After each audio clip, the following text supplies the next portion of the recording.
The Ultimate Guide to the No Contact Rule by Max Jancar. The No Contact Rule, or in layman's terms, cutting your ex out of your life, is the foundational and most widespread piece of breakup advice. Every blogger and their dog recommend it these days, and for good reasons. It's one of the most effective ways to recover from a breakup, grow as a person, retake control of your life, and ultimately get into a position where you have the best chance of getting your ex back and mending things. Even if you've been desperate and needy, or if your ex is one hell of a stubborn nut. Yet, despite its glaring popularity, the no contact rule is also one of the most misunderstood pieces of breakup advice. In this article, I'll shed some light on the whole thing. By the end of the read, you'll know what the no contact rule is and isn't, its benefits, intricacies, the psychology behind it, and how to apply it. So go and make yourself some hot cocoa, pour 5 shots of whiskey in it, and let's do this shit. What is the no contact rule? The no contact rule helps you emotionally, physically, and spiritually separate yourself from your ex. It essentially translates to cutting them out of your life. From now on, you don't call, message, or engage with their social media activity anymore. In fact, quietly unfriend and unfollow them. You don't go to places where you'd have an accidental encounter with them.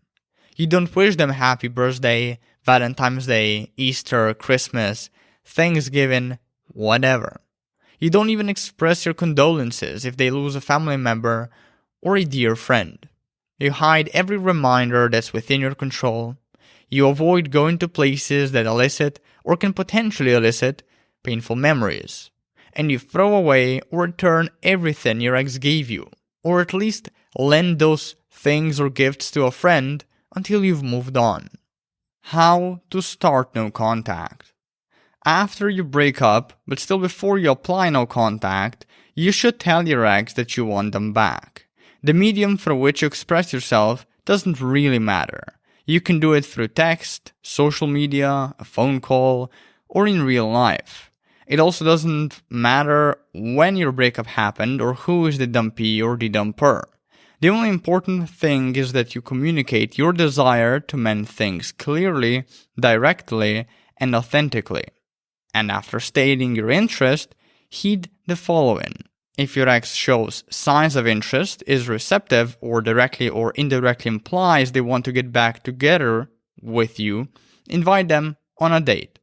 From there on out, start mending your relationship. In this case, no contact is not needed. For more information on dating your ex, refer to my guide on getting an ex back. On the flip side, if your ex is showing little to no signs of interest, is unreceptive, or they've blocked, ghosted, ignored, or rejected you, end the conversation and start or continue with no contact. What the no contact rule is not. Lots of people confuse the no contact rule with punishment, gameplay, technique, gimmick, or a miracle cure. Truth is, the no contact rule is none of those things. So let's get this straight once and for all. No contact is not punishment. You're not punishing your ex by doing it, even if it sometimes feels like it. The only time no contact becomes punishment is when you do it with the aim of hurting or manipulating them so they come back, none of which you should do. Lots of people at this point ask me, what if my ex gets angry because we don't talk? Well, that's good. It means they are still emotionally invested in you, aka they're not over you. Just be cautious. You're not going to get far with someone who's upset. It's best if you wait until your ex calms down before trying to reconnect with them. The no contact rule is not gameplay or a technique or gimmick. Silent treatments, power plays, reverse psychology attempts, etc. No contact is none of that. Those things don't really work. They're merely placebos for helping you avoid emotional problems. And on top of that, they often do more harm than good to your relationships. In the same vein, no contact is also not some technique or gimmick. The best way to describe it is as an empowering, positive, and self-affirming lifestyle that you embody, and that's rooted in self-respect, self-love, and vulnerability. The no contact rule is not a miracle cure. Many gurus are hyping up the idea of how no contact will solve all of your problems. Just go no contact, they say, and your ex will come crawling back. This isn't reality. Here's the reality. According to a survey I sent a few months ago to my email subscribers, over 2,500 of them, the success rate of the no contact rule hovers around 60 to 70% in terms of an ex reaching out. And even then, the overall chances of getting your ex back range from a measly 15 to 30% despite no contact working out great. How long should no contact last? Some experts recommend you make the length of no contact 7 days. Some suggest 21, some 30, some 60, and others insist on making it 90 days. And after the X day mark is over, all of them encourage you to reach out to your ex. Well, I call bullshit on all those theories. I don't believe in time-limited no contact at all. First, doing time-limited no contact just incentivizes you to act desperate and needy. You're not focusing on recovering and growing anymore, the whole point of no contact. Instead, you're focusing on waiting for the timer to go off. You're waiting for those X days to pass so you can finally reach out to your ex.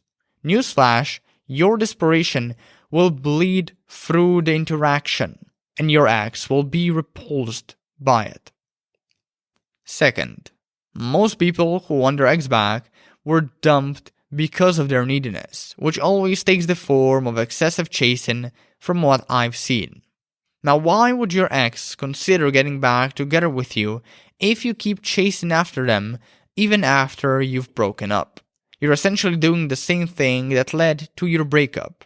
They left you because they wanted less of you.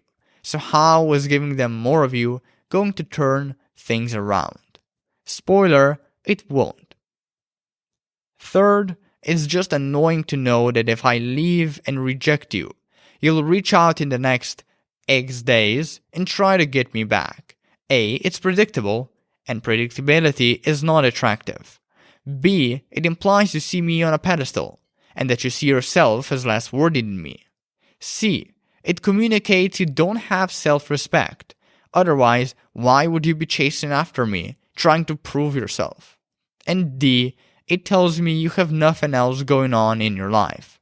And that's just sad. Again, these things are a massive turnoff. So here is a better alternative to time-limited no contact. The indefinite no contact rule. The indefinite no contact rule is the equivalent of walking away and never looking back. Meaning once your relationship is over, you devote yourself to personal growth and recovery and let your ex go. It sounds counterintuitive, but letting your ex go is truly the most effective way to get them back.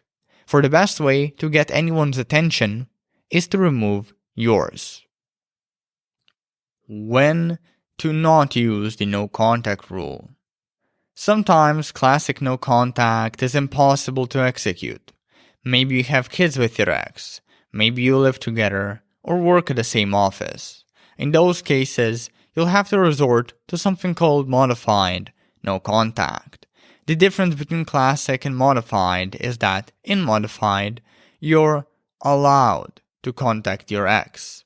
However, that contact needs to be straight to the point, formal, and almost businesslike, and only focused on pressing topics.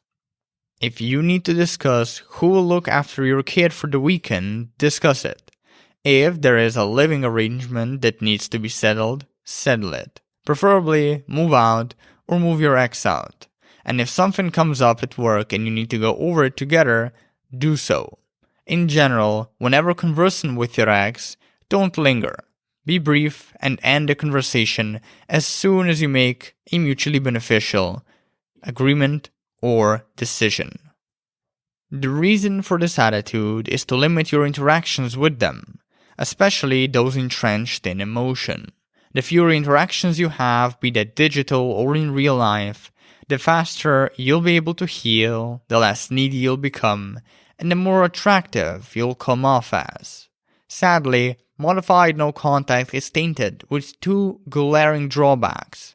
It commands higher levels of emotional self-control to pull off than the classic counterpart, and it's not nearly as effective for breakup recovery, since you're always predisposed to reopening your breakup wounds due to regular proximity to your ex. But then again, don't let that deter you from applying it. Sometimes you just don't have a choice. Make the best with what you have. No contact rule psychology. According to numerous studies, love makes your body release oxytocin, endorphin, serotonin, and dopamine into your brain. Experts usually refer to these chemicals as the love chemicals. It's because of these chemicals that you feel like everything is honeycombs and rainbows when you've met someone new. But it's also because of them that you feel crippling pain and distress when you go no contact. In fact, when you go no contact and the love chemicals are cut off from your brain, you usually panic. Now, during those panicky moments, what you're dealing with is a literal addiction, an ex addiction. Here are just some of the behavioral, psychological, and physiological effects of it. Burning desire for reconciliation, possessiveness, rumination, frequent mood swings, profuse sweating, shaky hands, pounding heart, emotional dependence, inflated sexual desire, crippling pain and distress. Whether or not you are struggling with any consequences of ex addiction listed above, the psychological foe is always difficult to apprehend and overcome. But that difficulty does oscillate between high and low depending on which side of the breakup you ended up on. The psychology of no contact on the dumpee. Dumpees get wrecked in this case.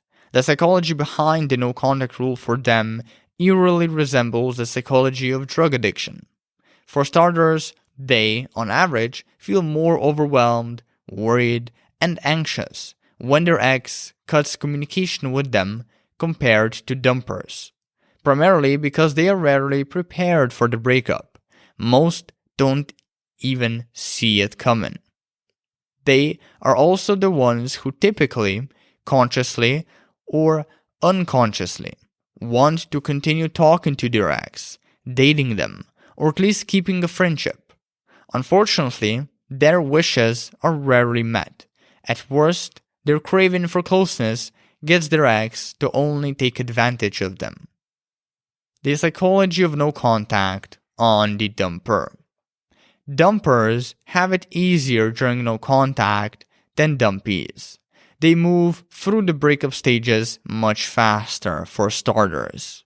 Still, there are also many similarities when comparing the experiences of the two. Dumpers may also want their ex back. They may also be looking for signs that they still have a chance. They may even be okay with forming a friends with benefits type relationship or using casual friendship as a backdoor to a new, committed relationship. The only tangible difference in how dumpers feel during no contact is that they are usually not as overwhelmed with emotions as are dumpees. But don't get me wrong, they still suffer regardless. Do men and women respond differently to no contact? There's a lot of hoopla around the differences in how no contact influences female and male psychology. But here's the thing, it's all a marketing ploy. Let me explain. Many dishonest online entrepreneurs tend to create artificial complexity around whatever problem they are solving on purpose in order to appeal to their potential customers' biases and frustrations and help them make more money. Here's the cheat code. Complicate an inherently simple problem, then sell a product/service that promises to remove the artificial complexity, and then you profit. It's from this sort of artificial complexity that the male/female psychology during no contact question stems from. In reality, there are no noteworthy differences in how men and women respond to no contact. Sure, women are on average more emotional, and the no contact period is somewhat more turbulent and chaotic for them, especially in the beginning. And men are more closed off on average, which makes them suffer far more than women following a breakup. But that's really where the differences end. In fact, from a broader perspective, the similarities men and women share far outweigh their differences. Or, as I wrote in a previous article, sexual polarity is overrated. Why is the no contact rule so effective at getting your ex back? When your ex broke up with you, they are telling you two things. A, my attraction for you dropped, and B, I no longer want you in my life. At least not in the same capacity as you want me. These things are usually the direct result of you chasing, pleading, and showing a lack of self-respect. So the dynamic in this case is, your ex has all the power, you have none. The no contact rule helps you rebalance this. It prevents you from chasing, pursuing, and pleading further, aka making more unattractive, self-disrespecting mistakes, and it sparks your ex's curiosity and gives them the freedom to re-choose you at their own pace, all of which makes them more likely to miss you and reach out. Studies show that 40 to 60% of exes keep in touch after their breakup, and in 90% of the cases, their contact is initiated within the first few months following it. Still, don't confuse this seemingly positive statistic with the odds of getting an ex back. Those are still low as fuck. Now, if your ex contacts you at some point during no contact, the relational dynamic will consequently shift. At that point, how you move forward is your call. Just keep in mind that while no contact contributes to getting your ex interested and back in your arms again, it doesn't help you keep them, especially in cases where A, your relationship is toxic, or B, you're incompatible. That's what self-improvement is for, and that's why you should always couple no contact with self-improvement to get the best results. Why is the no contact rule so effective at making you feel better? Well, there are many reasons. Below are 4 that I find most prevalent and important. No contact lessens intrusive thoughts. But here's the catch. No contact increases the number of intrusive thoughts of your ex in the short term and only decreases them in the long term. So while going no contact may hurt now, it saves you lots of unnecessary suffering in the future. No contact decreases negative feelings and attachment. Psychological studies show that when you cut contact with your ex, the frequency and intensity of negative thoughts about your breakup and sadness and emotional attachment you harbor toward your ex decrease linearly over time. No contact makes it easier to find yourself. Going no contact makes it far easier to rebuild a shattered identity after a breakup. For instance, it makes it easier for you to reflect on what's essential in your life, and it enables you to make better and primarily clearer decisions about the new personal values, beliefs, and sources of meaning you wish to try on, own, or displace. No contact helps you see the bigger picture. First, it enables you to see your loss in a more down-to-earth way, and not as some life-ending event. Second, it enables you to see that you don't need your ex to be happy. You didn't need them before they entered your life, so you don't need them now. Third, it makes it easier to improve your self-awareness, which also helps with raising your self-esteem and reducing stress. How long will it take for no contact to start working. Below is a rough timeline of what you may feel during no contact and when it will start working, so you'll know what to expect every step of the way. And while not everyone goes through this exact timeline, it's one I keep seeing with my readers repeatedly. After 1 to 3 weeks of no contact, your emotions are going haywire. You simultaneously feel shock, shame, fear, anger, sadness, anxiety, and devastation. You also lash out at others, contemplate revenge, feel as though you're unworthy, find it impossible to move on, constantly miss and obsess over your ex, and struggle with several intense urges to break no contact. After 1 month of no contact, this is where things get easier. Sure, you still blame, criticize, and belittle yourself and feel like shit, and you're also still coming up with futile ideas about breaking no contact. But at least A, you're getting better at dealing with your urges and emotions, B, your urges and emotions subside and get easier to deal with, and C, a little bit of both. After 2 months of no contact, you're hardly getting any urges to break no contact, are not checking your phone for your ex's text every damn second, and are open to finding a new partner or date. It is, however, still normal to want your ex back at this point, especially if you had a long and serious relationship with them. Generally speaking, the first 30 to 60 days of no contact will be a wild ride, but once you make it through, things get exponentially easier.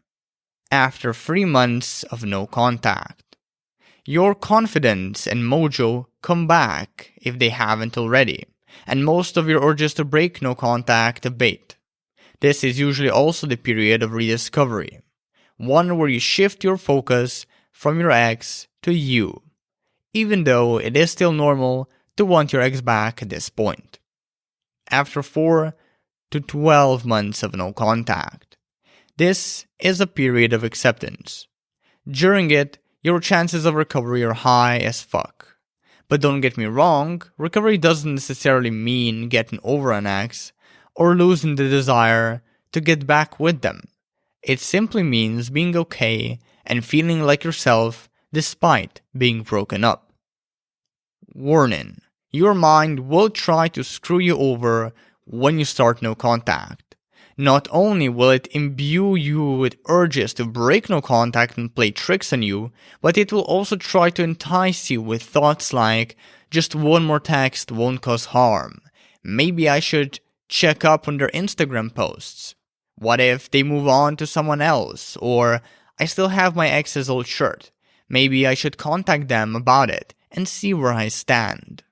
What influences the rate at which no contact will start working? The aspects of your psyche that influence how quickly or slowly you'll move through the no contact timeline are as follows. Self-esteem/worth. If you have low self-esteem or self-worth when you start no contact, sticking with it will be a bitch. To counteract the foe, work on rebuilding it. Therapy goes a long way here. Lifestyle. The ease of going no contact is inversely proportional to the quality of your lifestyle. The better your lifestyle, the less emotionally taxing no contact will be. The worse your lifestyle, the more emotionally taxing no contact will be. Resilience. You can either take your breakup poorly, keep revisiting it, and judge and prosecute yourself for it, or you can counter the feelings of rejection and disappointment. The better you counter them, the easier no contact will be. Relationship state. If yours was particularly traumatic, for instance you had an abusive relationship, no contact will be much harder, for you'll also have to grapple with healing your trauma during it. Relationship length. An obvious one. The longer and more serious your relationship was, the harder it will be to let it go. Thus, the longer you'll need to consciously stick with no contact. Previous breakups. No contact will be harder and it may take you longer to get over a breakup in general if it mentally resurrects a previous one, or even a string of them. unforeseen circumstances. A few examples: breaking up with a friend or family member, having someone close to you die, losing a job, having your business go bankrupt. What are the signs the no contact rule is working? There are plenty of signs that indicate that the no contact rule is working as it should. Below are 6 of the most glaring ones. Sign number 1. Your ex reaches out. Whether their contact is in the form of an obnoxious "I miss you and can't live without you," or the subtle "this thing reminded me of you," it's a good indicator that they are interested again. The only exception is when your ex tries to talk about logistics, like kids, shared possessions, living arrangements, work, projects, etc. Sign number 2. Your ex becomes more responsive after no contact. This is easy to spot. It's when they don't need much time to respond to your texts or calls, when they don't think twice about meeting up with you, or when they unblock you from social media. Sign number 3. Your ex responds quickly and enthusiastically. If you're getting a series of quick and enthusiastic responses from your ex, it means no contact is probably working. But this sign is tricky to interpret, since a series of quick and enthusiastic responses means different things for everyone. So be careful. Sign number 4. Your ex is asking around about you. Specifically, your friends, family, and mutual friends. Another sign that piggybacks on this one is when your ex sends their friends to gather info about you through the people you know. Sign number 5. Encountering your ex doesn't make you anxious. Instead, you're swamped by relaxation and a feeling where you have nothing left to prove to them, no validation you'd want from them, or any expectations around the encounter. Sign number 6. Your ex directly or indirectly communicates that they still have feelings for you, meaning they invite you out, tag along wherever you go, put themselves into your orbit, talk about the future, or blatantly tell you how they miss you, love you, or want to get back together. What to avoid during no contact? Whether you just started no contact or you're months in, there are certain things you should never do. Not only will these things prevent you from recovering and growing as a person, but they'll also sabotage your reattraction attempts. Here they are. Number 1. Repression/suppression. Suppressing and repressing your emotions means pushing them down instead of feeling them wholly. The only difference between the two is that when we repress our emotions, we push them down unconsciously, and when we suppress them, we push them down consciously. In both cases, the more you do it, the worse you'll feel, and the more mood swings, temper tantrums, and general irritability you'll experience while trying to maintain no contact. Number 2. Escapism. Escapism is when you avoid facing and overcoming painful feelings by indulging in various trivial pursuits and distractions. These can be binge playing video games or watching movies, exercising, drinking, shopping, etc. Don't get me wrong, there's nothing bad about an occasional distraction, but it is bad when those distractions become frequent. For example, playing video games for a few hours every evening to get your mind off no contact is healthy, but having a 2-week 24/7 video game binge to keep you preoccupied isn't. Number 3. Overexpression. Overexpression is another word for lousy emotional management, and God, does lousy emotional management pop up during the first few months of no contact. It happens to almost everyone. The act essentially refers to venting all negativity to the point where it gets smothering and destructive for the person or people you're interacting with. Number 4. Validation seeking. Validation seeking essentially refers to seeking confirmation of something. In your case, this is usually the answer to whether or not your ex still feels something for you. Now, seeking validation is counterintuitive to doing no contact.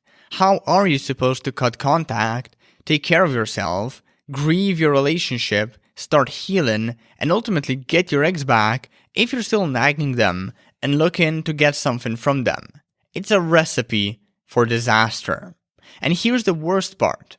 Even if you do get some validation, you'll likely find that it falls short of what you expected it would feel like when you got it. This is because the validation you actually need now that you've gone no contact is the validation you get from you and you alone. Number 5. High expectations. Expect nothing. Act as if your ex is out of the picture until proven otherwise, aka until they reach out. Likewise, don't delude yourself into thinking no contact will be easy. It will hurt, sometimes pushing you to the brink of madness. Expect it. Mentally prepare for it by visualizing the worst case scenarios and what you'd do if one happened. Number 6. Obsession.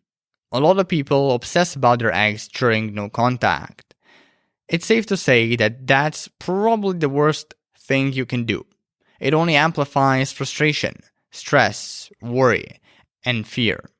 And it acts as a catalyst for neediness and self-sabotaging tendencies. If you find yourself obsessing over your ex, hint, you read at least 5 other articles about getting an ex back. Remind yourself that it is bad for your sanity. Remind yourself to stay in no contact. Distract yourself with something else that can hold your interest and engage you, but not to the point where it becomes escapism, of course. 7. Handling social media immaturely. For one, do not delete social media pictures of you and your ex. This will only leave a bad taste in their mouth and make them see you in a more negative light. And you don't want that. Instead, couple no contact with a social media detox. A few other reasons you'd go on a social media detox are so you don't A. Stalk your ex, B. Start posting cringy and depressing or sad quotes, or C. Try to make your ex jealous by posting pictures of attractive people of the opposite sex on your timelines. None of these things end well. 8. Bad-mouthing your ex. Put plainly, don't talk shit about your ex to your friends, especially not to mutual ones. I know you're emotional right now, but you've got to prevent yourself from slipping. Regardless of how often friends promise they won't tell you what you've said, there is always 1 or 2 bad actors who will. And if or when they do, you can kiss your chances of getting them back goodbye. Number 9. Avoiding self-improvement. If you want to use no contact to its full extent, you've got to throw self-improvement on top of it. You can't just wait and mope until your ex reaches out. Now, there are many ways to go about self-improvement, and while I did write lots of articles about it already, here are a few pointers. Do meditation and journaling. Overcome your anxiety. Raise your self-esteem and self-worth. Develop the courage to be vulnerable. Get good at setting boundaries. Take responsibility for your breakup. Get validation from yourself, not your ex. Respect and love yourself, because no one else will do it for you. What breaks no contact? Generally speaking, it's best if you don't talk to your ex and simply stick to no contact, be it modified or classic, regardless of circumstances. But what about in special cases like urgent events, emergencies, or incidents? Does reaching out then mean you broke no contact or not? Well, to figure out if a particular action breaks the no contact rule, hone in on your intentions. Were they needy or non-needy? For example, if your ex wished you a happy birthday and you replied by saying thanks, because it's simply a kind gesture, you didn't break no contact.